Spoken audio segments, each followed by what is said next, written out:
এটা একটা সতর্কতামূলক পোস্ট, একটা কেস হিস্ট্রির ভিত্তিতে আজকে জিনিসটা শেয়ার করা।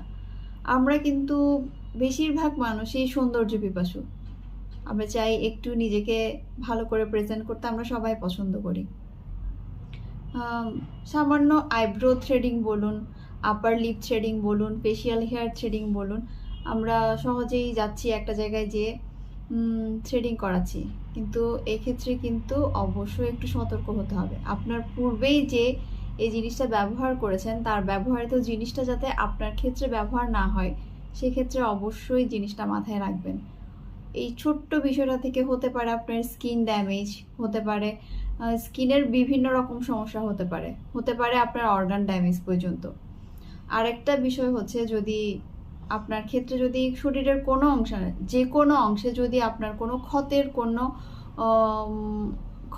ক্ষত হয়েছে, এই সময় আইব্রো থ্রেডিং, এসব থ্রেডিং করা থেকে অবশ্যই দূরে থাকবেন। অবশ্যই মনে রাখবেন নিজের সৌন্দর্য বৃদ্ধিটা যাতে কোনো হুমকির কারণ না হয়। আর একটা বিশেষ জিনিস হলো, আমরা অনেক সময় বলি সে আমার ঘরের মানুষ, তার জিনিসটা আমি ইউজ করে নিচ্ছি। সেটা হতে পারে আপনার সামান্য ছোট ছোট কিছু ব্যবহৃত জিনিস, সৌন্দর্য প্রোডাক্ট বলতে পারেন। যেমন হতে পারে সেটা কাজল, হতে পারে সেটা লাইনার, আইলাইনার, হতে পারে সেটা মাস্কারা। সবচেয়ে গুরুত্বপূর্ণ যে জিনিসটা হচ্ছে লিপস্টিক।